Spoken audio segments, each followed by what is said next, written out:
Shalom dan selamat pagi kepada rekan-rekan pendengar Santapan Rohani. Kita berjumpa lagi melalui renungan dalam masa Prapaskah ini, tanggal 20 Mac 2021. Renungan pagi ini diambil dari Injil Yohanes bab 7 ayat 40 sampai 53. Marilah kita mendengarkannya. Tuhan beserta kita sekarang dan selama-lamanya.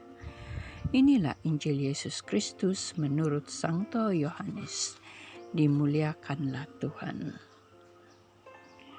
Beberapa orang di antara orang banyak yang mendengarkan perkataan-perkataan itu berkata, "Dia ini benar-benar nabi yang akan datang."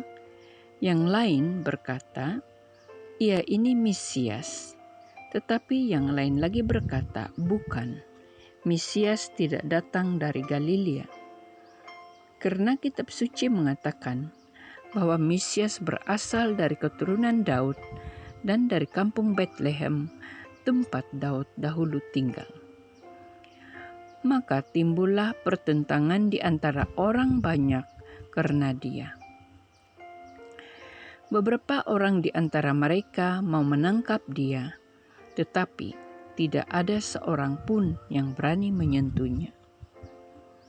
Maka penjaga-penjaga itu pergi kepada imam-imam kepala dan orang-orang Farisi yang berkata kepada mereka, "Mengapa kamu tidak membawanya?" Jawab penjaga-penjaga itu, "Belum pernah seorang manusia berkata seperti orang itu." Jawab orang-orang Farisi itu kepada mereka, "Adakah kamu juga disesatkan? Adakah seorang di antara pemimpin-pemimpin yang percaya kepadanya, atau seorang di antara orang-orang Farisi?" Tetapi orang banyak ini yang tidak mengenal hukum Taurat, terkutuklah mereka. Nikodemus, seorang dari mereka yang dahulu telah datang kepadanya, berkata kepada mereka, "Apakah hukum Taurat kita menghukum seseorang sebelum ia didengar dan sebelum orang mengetahui apa yang telah dibuatnya?" Jawab mereka, "Apakah engkau juga orang Galilea? Selidikilah kitab suci dan engkau akan tahu tidak ada nabi yang datang dari Galilea." Lalu mereka pulang masing-masing ke rumahnya, tetapi Yesus pergi ke Bukit Zaitun. Demikianlah Injil Tuhan. Terpujilah Kristus. Saudara-saudariku yang terkasih, apakah Anda pernah duduk dan mengamat-amati apa yang sedang dibicarakan oleh sekumpulan orang, baik di gerai makan maupun di luar kawasan ataupun di pasar? Pernahkah Anda mendengar apa yang mereka bicarakan, terutama jika ada seseorang punya derajat atau pangkat ataupun yang biasa-biasa saja? Demikianlah terjadi dalam cerita Injil Yohanes pada pagi hari ini. Ada beberapa orang yang sedang berkumpul, berbicara, dan berbincang.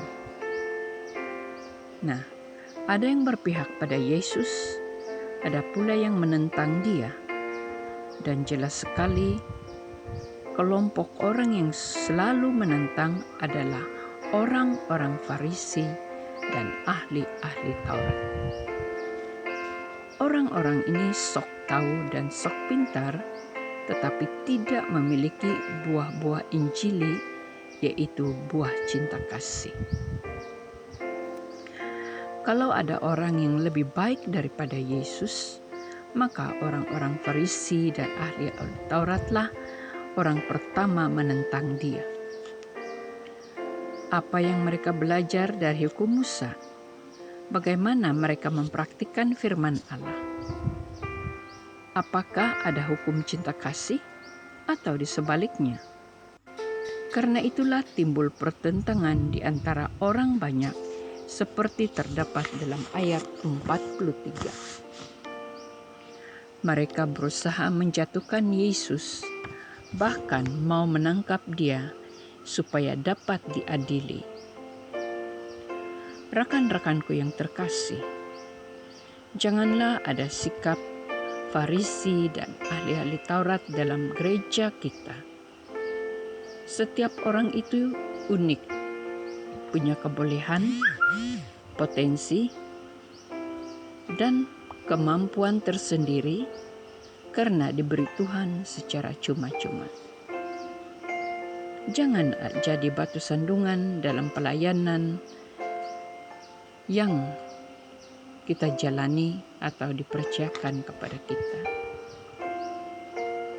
Jangan pula ada sikap yang suka menjatuhkan orang lain. Pelayanan kita haruslah adil, harus ikhlas dan jujur untuk kemuliaan Tuhan, dan bukan untuk mencari kedudukan di dalam gereja, seperti apa yang dilakukan oleh orang-orang Farisi. Lebih baik kita jalani hidup kita supaya tidak menambahkan dosa dan berusaha memperbaiki sebaik mungkin, berani rendah hati, dan jangan cari kemuliaan sendiri. Seringkali kita suka bersekongkol dengan geng-geng yang suka bergosip atau memfitnah dan menjatuhkan orang lain. Apakah kita boleh mendapat anugerah karena kehebatan untuk memfitnah orang? Maka selidikilah diri kita sedalam-dalamnya. Jangan kita menjadi seperti penjaga-penjaga itu untuk melaporkan kepada imam-imam kepala dan juga kepada orang-orang Farisi. Yesus tidak memerlukan orang hebat dalam gereja. Dia memerlukan orang yang tulus ikhlas, orang yang rendah hati, bahkan orang yang tidak punya nama dalam senarai kumpulan gereja pun. Jangan juga mengutuk orang yang tidak sehebat dengan engkau. Jangan mencari kesalahan orang lain, bahkan janganlah menghasut orang lain untuk mendapatkan kedudukan di dalam pekerjaan di gereja. Itu bukan pelayanan, tetapi itu membuktikan bahwa Anda sebenarnya memiliki kerakusan rohani, alias ada roh ketamakan dalam pribadi yang tidak beres. Sampai bilakah kita boleh bersembunyi dan membohongi diri kita dengan perbuatan demikian? Maka dalam masa prapaskah inilah kita ambil masa untuk merefleksikan diri. Mari kita berusaha sungguh-sungguh untuk menjadi Yesus-Yesus yang kecil, meskipun tidak dihargai dan tidak diterima dalam kalangan orang-orang pintar, ia tetap menjalani tugasnya yang diberikan oleh Allah Bapa kepadanya. Marilah kita masing-masing pulang ke rumah lubuk hati kita sambil merenungkan sabda Allah ini agar lebih berarti Paskah kita pada tahun 2021 ini. Semoga sabda Allah ini semakin membuka pintu hati kita. Kita bersandar pada kuasa Roh Kudus. Kita mau singkir ahli-ahli Taurat dan juga orang-orang Farisi di dalam kehidupan kita. Mari kita berdoa. Bapa Surgawi, kami bersyukur padamu karena sabdamu begitu tajam pada pagi hari ini. Namun kami percaya bahwa Dia ingin supaya kami mempunyai ketulusan hati, kejujuran hati untuk melayani Engkau di dalam paroki kami.